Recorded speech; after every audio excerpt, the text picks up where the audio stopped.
तो भाइयों अपने चैनल पे हो चुके हैं 300 के सब्सक्राइबर्स कंप्लीट। तो सबसे पहले तो बहुत बड़ा थैंक यू आप सबको चैनल को सब्सक्राइब करने के लिए, 300 के तक यहाँ पर पहुंचाने के लिए एक इंडियन एमएमए चैनल को।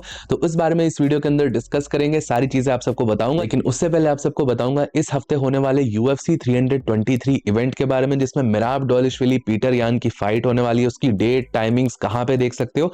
साथ ही साथ यहाँ पर एस्पिनल वर्सेस डेना वाइट की बातें चल रही है। टॉम एस्पिनल ने रिवील करा है डेना वाइट के साथ उनके अच्छे रिलेशंस नहीं है यूएफसी के अंदर। डेना वाइट ने एक कॉल तक नहीं करा है यहाँ पर आई पोक के बाद कि टॉम एस्पिनल को। सारी चीजों के बारे में इस वीडियो के अंदर डिस्कस करेंगे, लेकिन उससे पहले आपसे वीडियो को लाइक कर देना, चैनल को सब्सक्राइब कर देना यूएफसी कॉम्बैट स्पोर्ट्स का ऐसा कंटेंट हिंदी में एंजॉय करने के लिए। तो भाइयों इस हफ्ते होने वाला है यूएफसी 323 इवेंट, और ये साल का लास्ट पेपर व्यू इवेंट है। और मैं देख रहा हूं कि बहुत सारे लोग इस पेपर व्यू इवेंट को ओवरलुक कर रहे हैं, सीधा 2026 की बातें कर रहे हैं। बट मैं आप सबको बताना चाहूंगा कि इस इवेंट को आप बिल्कुल भी ओवरलुक मत करो, इसको जरूर से देखना। और जब आप सब डिमांड करते हो कि यूएफसी एंटरटेनिंग फाइट्स नहीं डालती, स्ट्राइकिंग मैचअप्स नहीं डालती, तो इस इवेंट के अंदर ये स्ट्राइकिंग मैचअप्स वाले फाइट्स भरे पड़े हैं। यहाँ पर जो चैंपियंस दोनों फाइट कर रहे हैं उनके अगेंस्ट बहुत तगड़े बॉक्सर्स फाइट कर रहे हैं, और बहुत तगड़ी स्ट्राइकिंग आप सबको इस इवेंट के अंदर देखने को मिलेगी। सबसे पहले आप सबको डेट एंड टाइमिंग्स बताता हूँ। 323 इवेंट आप सबको इंडिया के अंदर 7 दिसंबर सुबह 8:30 बजे से देखने को मिल जाएगा। इसका मेन कार्ड सुबह 8:30 बजे से स्टार्ट हो जाएगा। और भाइयों ये इवेंट आप सब कहां पे देख सकते हो, मैंने बहुत बार आप सबको बताया है। सब टीवी के ऊपर देखते हो तो सोनी 10 चैनल्स के ऊपर आप सब देख सकते हो। जो टाइमिंग्स मैंने आपको बताई है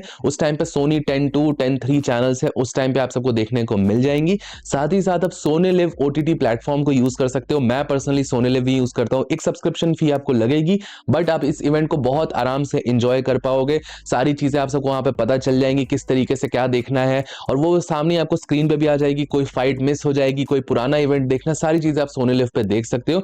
बाकी आप सबको एक बार और रिकमेंड करूंगा कि आप सब मेरे टेलीग्राम चैनल को चेकआउट कर सकते हो। इस फाइट से रिलेटेड सारी डिटेल्स के बारे में, कैसे देखना है, कहां पे देखना है, कोई और अपडेट निकल के आती है तो मैं टेलीग्राम पे जरूर से अपडेट करता हूं। तो जरूर से मेरे टेलीग्राम चैनल को चेकआउट कर लेना, उसका लिंक नीचे पिन कमेंट्स में आप सबको दे दूंगा मैं। रही बात भाइयों यहाँ पर एक स्ट्राइकिंग मैचअप्स की, जो मैंने आपको बताई यूएफसी 323 में होने वाली है, तो मैं बताता हूं आपको कौन सी फाइट्स देखनी चाहिए। ऑब्वियसली इसके ऊपर एक डिटेल वीडियो आएगी यूएफसी 323 की, लेकिन आप सबको मैं रिकमेंड करूंगा कि इस इवेंट के अंदर ऐसी फाइट्स हैं और ऐसे यहाँ पर क्रेजी स्ट्राइकिंग मैचअप्स डाले गए हैं। फर्स्ट फाइट ही इसकी आप देख सकते हो, यान ब्लाहोविच यहाँ पर कमबैक कर रहा है लाइट हेवीवेट डिवीजन में, और उसकी फाइट यहाँ पे बॉगडान गुस्कॉव के अगेंस्ट होने वाली है। और इस फाइट के अंदर नॉकआउट होने के चांसेस बहुत ज्यादा है। दोनों फाइटर स्टैंड अप में फाइट करते हैं और उस तरीके से फाइट होगी। फिर पेटन टेलबोट वर्सेस हेनरी सहुडो की फाइट होने वाली है। जी हाँ, ट्रिपल सी हेनरी सहुडो की ये लास्ट फाइट होने वाली है यूएफसी के अंदर। इसके बाद वो कॉम्बैट स्पोर्ट्स से रिटायर होने वाले। तो ये एक लास्ट अपॉर्चुनिटी है, अगर आप में से कोई हेनरी सहुडो का बहुत बड़ा फैन है तो लास्ट टाइम उसको फाइट करते हुए जरूर से देखिएगा। फिर भाइयों ब्रैंडन मोरेनो वर्सेस तात्सुरो ताइरा की फाइट है। को मेन इवेंट के अंदर अलेजांड्रे पांटोजा वर्सेस जोशुआ वैन की फाइट होने वाली है। जोशुआ वैन जिसका ओरिजिन और जिसके रूट्स यहाँ पे म्यांमार से कनेक्टेड है, अपनी नेबरिंग कंट्री, उसका फाइटर यहाँ पे फाइट करने जा रहा है टाइटल के लिए, फ्लाईवेट टाइटल के लिए। वो फाइट करेगा अलेजांड्रे पांटोजा के अगेंस्ट। और हम सबको पता है जोशुआ वैन कितनी अच्छी बॉक्सिंग लेके आता है, बहुत अच्छी बॉक्सिंग है उसकी। और उसने तो यहाँ पर ये भी स्टेटमेंट दिया है कि वो कोई गेम प्लान के साथ नहीं जा रहा, वो सीधा इस फाइट के अंदर एक नॉकआउट स्कोर करने के लिए जा रहा है। और अलेजांड्रे पांटोजा हम सबको पता है सबसे ज्यादा एक्टिव चैंपियन मिराबडोलिशविली के बाद अगर कोई है तो अलेजांड्रे पांटोजा है। हर 3-4 महीने के अंदर फाइट करता है और हर फाइट एंटरटेनिंग होती है, हर फाइट आपको एजेस पे लेके आ जाएगी। इवन दो पांटोजा बहुत पॉपुलर नहीं है, बट उसकी फाइट कोई भी बोरिंग फाइट आप मुझे नहीं दिखा सकते हो। रेनो, ब्रैंडन रोयवाल, सबको बहुत क्रेजी तरीके से उसने हराया है। और भाइयों इस इवेंट के मेन इवेंट के लिए मुझे ज्यादा एक्सप्लेनेशन देने की जरूरत तो है नहीं। मिराब द मशीन के यहाँ पर कमबैक होने वाला है। 4th टाइम एक सिंगल ईयर के अंदर वो फाइट करने वाले हैं। फर्स्ट टाइम ही कोई यूएफसी चैंपियन 4 बार एक साल के अंदर अपनी बेल्ट डिफेंड करेगा। सारे प्रीवियस एक्टिव रहने के रिकॉर्ड्स यहाँ पे मिराबडोलिशविली ने तोड़ दिए। पीटर यान को वहां पर वो फेस करने वाले। पीटर यान भी एक बहुत अच्छा बॉक्सिंग बेस वाला फाइटर माना जाता है। रशिया में मैं जहां पे रहता हूं यहाँ पर पीटर यान की बहुत ज्यादा पॉपुलैरिटी है, ऑलरेडी यहाँ पे बोर्ड्स वगैरह लग चुके हैं उसके। तो इस फाइट के लिए यहाँ समारा में तो बहुत ज्यादा हाइप है। अब आई विश कि आप सबके बीच में बहुत ज्यादा हाइप हो, आप सब ये फाइट के लिए एक्साइटेड तो जरूर से ही हो, क्योंकि पीटर यान ने लास्ट टाइम अच्छा परफॉर्म नहीं करा था। ऑलमोस्ट 50 से ऊपर टेकडाउन्स अटेम्प्ट करे थे, बट इस बार उसका कहना है कि वो पूरी तरीके से हेल्दी होकर आने वाला है।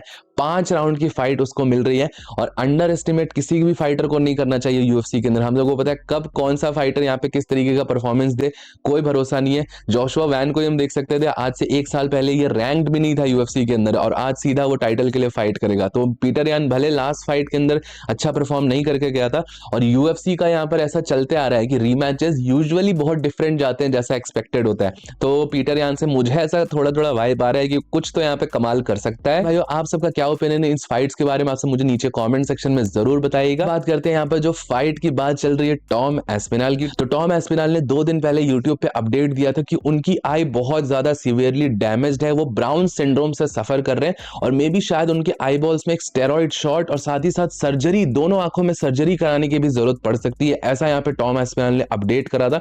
अब इस अपडेट के बाद बहुत सारे लोगों ने टॉम एस्पिनल से पूछा, वो एरियल हेलवानी के शो पे गए और वहां पे उनसे ये पूछा गया कि डेना वाइट का इन सारी चीजों के बारे में क्या कहना है। टॉम एस्पिनल ने एक बहुत शॉकिंग बात बताई, और उनका ऐसा कहना है कि डेना वाइट ने यूएफसी 321 के बाद से, जब से उनको आई पोक हुआ है, उसके बाद से टॉम एस्पिनल को कांटेक्ट भी नहीं करा है डेना वाइट ने, एक मैसेज भी नहीं। एक जो यहाँ पर मैसेज भी होता है कि भाई आपकी आंख कैसी है, ठीक तो हो, आई विश कि जल्दी ठीक हो जाओ, स्पीडी रिकवरी का जो मैसेज होता है, वो तक नहीं दिया है यहाँ पे डेना वाइट ने टॉम एस्पिनल को। अब डेना वाइट ने बहुत सारे प्रेस कॉन्फ्रेंसेज में, यूएफसी 322 की प्रेस कॉन्फ्रेंसेज में, और भी यहाँ पर जो डिफरेंट मीडिया आउटिंग्स है, उसमें यही बताया कि टॉम एस्पिनल को बहुत ज्यादा इंजरी नहीं हुई थी और वो जल्द से जल्द कमबैक करने वाले हैं, और डेना वाइट चाहते हैं कि ये फाइट जल्द से जल्द रीबुक हो जाए, ऐसा यहाँ पे डेना वाइट ने अपडेट दी थी। बट टॉम एस्पिनल कह रहा है कि एक भी मैसेज नहीं आया है, मुझसे कोई बात नहीं करी है, और डेना वाइट जाके ये सारी अनाउंसमेंट कर रहा है, जबकि मेरी आंख यहाँ पे सीवियरली डैमेज्ड है, मुझे आई सर्जरी की भी जरूरत पड़ सकती है। तो आप समझ सकते हो कि बहुत डिफरेंट ओपिनियंस जा रहे हैं टॉम एस्पिनल की तरफ से, यूएफसी की तरफ से। और तो और इंटरव्यू के अंदर टॉम एस्पिनल ने यह बताया कि डेना वाइट से एज सच कोई अच्छा रिलेशन उनका नहीं है, बेसिकली कोई रिलेशन ही नहीं है, कोई ज्यादा कम्युनिकेशन ही नहीं है टॉम एस्पिनल और डेना वाइट का। इवन दो टॉम एस्पिनल ने यूएफसी के लिए पास में बहुत सारी शॉर्ट नोटिस फाइट्स ली है, क्विक फाइट्स करी है, मल्टीपल कार्ड्स को हेडलाइन करा है, बट स्टिल डेना वाइट के साथ वो कोई ऐसा फ्रेंडली रिलेशनशिप शेयर नहीं करते हैं। टॉम एस्पिनल का कहना है कि वो कहीं ना कहीं बहुत ज्यादा डिसअपॉइंटेड है जिस तरीके से डेना वाइट ने जाके यहाँ पर अनाउंस करा कि उनकी फाइट जल्द हो सकती है, और उनकी आई इंजरी को यहाँ पे डाउन प्ले करने का कोशिश करा है। तो आप समझ सकते हो टॉम एस्पिनल ये सारी चीजें जाके यहाँ पर यूएफसी के अगेंस्ट, डेना वाइट के अगेंस्ट इंटरव्यू में जाके बोल रहा है, और वो भी एरियल हेलवानी के इंटरव्यू में जाके बोल रहा है, जिसको डेना वाइट उतना ज्यादा पसंद भी नहीं करता है। तो ये इंडिकेशन यहाँ पे क्लियरली जा रही है कि यूएफसी और टॉम एस्पिनल के बीच में रिलेशनशिप्स बहुत ज्यादा अच्छे नहीं है, थोड़ी बहुत टेंशन तो डेफिनेटली है, और ये चीजों का खामियाजा हम सबको एज अ फैन भुगतना पड़ेगा। क्योंकि देखिए ऑब्वियसली टॉम एस्पिनल की फाइट यहाँ पे जल्द से जल्द बुक कराने का ट्राई करेगी टॉम एस्पिनल, लेकिन इस तरफ कुछ और बोल रहा है, यूएफसी कुछ और बोल रहा है, और इसके कारण बहुत सारी नेगोशिएशंस फॉल आउट हो जाती है, फाइट्स वापस से बुक कर पाना बहुत ज्यादा मुश्किल हो जाता है।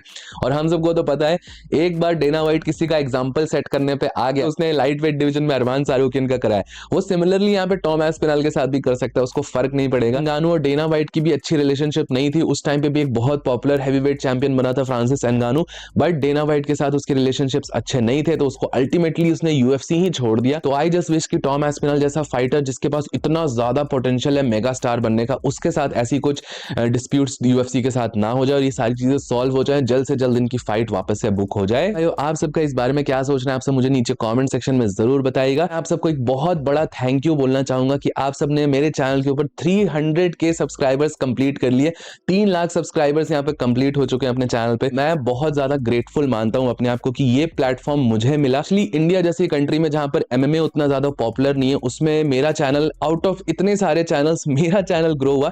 मैं बहुत ज्यादा ग्रेटफुल मानता हूं कि मुझे ये प्लेटफॉर्म आप सबकी तरफ से दिया गया है। और मैंने पहले भी आप सबको बताया कि मैंने अपना चैनल कोई बहुत सीरियसनेस में स्टार्ट नहीं करा था, मुझे बस एक कम्युनिटी बिल्ड करनी थी जिसके साथ मैं यहाँ पे डिस्कस कर पाऊं, फाइट्स के बारे में बातें कर पाऊं, क्योंकि ऑब्वियसली हम सबको, या आप सबने भी देखा होगा, आप सबके जो यूजुअल फ्रेंड्स होंगे लाइफ में, मोस्ट ऑफ देम यूएफसी वगैरह नहीं देखते होंगे, तो आपके पास कोई ज्यादा लोग नहीं थे डिस्कस करने के लिए, और मेरे पास भी नहीं है, तो इसलिए मैंने चैनल स्टार्ट करा। बट रिसेंट टाइम्स में आई मस्ट एडमिट कि मैं जो चैनल चला रहा हूं उसमें मेरे को एक बहुत ज्यादा सेंस ऑफ रेस्पॉन्सिबिलिटी फील होती है। इतने सारे लोग जुड़ चुके हैं, स्पेशली आप यूट्यूब पे देखो 300K, इंस्टाग्राम पे भी एक बहुत बड़ा नंबर, फेसबुक पे भी एक बहुत बड़ा नंबर आ चुका है, क्लिप्स चैनल पे भी एक बहुत बड़ा नंबर आ चुका है। तो इन सारी चीजों के कारण डेफिनेटली अब मैं बहुत सीरियस अप्रोच के साथ चैनल पे जाता हूं, ऐसा बहुत ज्यादा एम्फेसिस डालता हूं कि जो भी इंफॉर्मेशन आप तक जाए वो एक बहुत न्यूट्रल पर्सपेक्टिव के साथ और बहुत ही ज्यादा सही तरीके से, और मेरा पर्सनल बायस हटा के ही मैं सारी चीजों को आप सबको बताना चाहता हूं। जो सही होता है सही बताता हूं, जो गलत होता है गलत बताता हूं। बहुत टाइम पे मैं सही चीजें नहीं बता पाता हूं, मेरी भी गलतियां होती हैं, और आप सबसे भी मुझे बहुत सारी चीजें सीखने को मिलती है। ओवरऑल बहुत ज्यादा ग्रेटफुल हो कि ये चैनल मैं अभी तक यहाँ पर चला पा रहा हूँ और आप सबसे डेली यहाँ पर इतनी सारी बातें होती है मेरी। मैं ये डेफिनेटली कहूंगा कि आज से 50-60 साल बाद जब मैं अपने डेथ बेड पे होऊंगा तब भी मुझे ये चैनल यहाँ पर याद रहेगा। ये मेरी लाइफ की one of the most core memories रहेंगी और ये मैं बहुत ऑनेस्टली आप सबके साथ बता रहा हूँ। तो वंस अगेन 300K के लिए बहुत ज्यादा शुक्रिया। आगे आने वाले टाइम में हम एम करेंगे 400K 500K और भी ज्यादा ट्राई करूंगा मैं यहाँ पर और बेटर करने का कंटेंट को। आप सबको पता है थोड़ा लिमिटिंग फैक्टर होता है मेरे पास क्योंकि मैं साथ साथ MBBS कर रहा हूँ। ये जल्दी खत्म हो जाएगा मेरा कोर्स, मैं और बेटर तरीके से भी फोकस कर पाऊंगा यहाँ पर यूट्यूब के अंदर। बाकी भाइयों लास्ट में यही चीज बोलूंगा कि मैं बहुत ज्यादा अप्रिशिएट करता हूँ कि आप सब समय निकाल के मेरे वीडियोस देखना आते हो, लाइक करते हो, डिसलाइक करते हो, मुझे यहाँ पे कमेंट सेक्शन में कुछ समझाते हो, मुझे करेक्ट करते हो, मुझे बहुत ज्यादा अच्छा लगता है। मैं हमेशा होप करूंगा कि आप सब ऐसे ही मेरे वीडियोस देखते रहो। टिल देन भाइयों आप सबको ये वाला वीडियो पसंद आया होगा तो प्लीज वीडियो को लाइक, चैनल को सब्सक्राइब कर दीजिएगा। मिलता हूं आप सबको नेक्स्ट वीडियो में अगले अपडेट के साथ। Bye bye.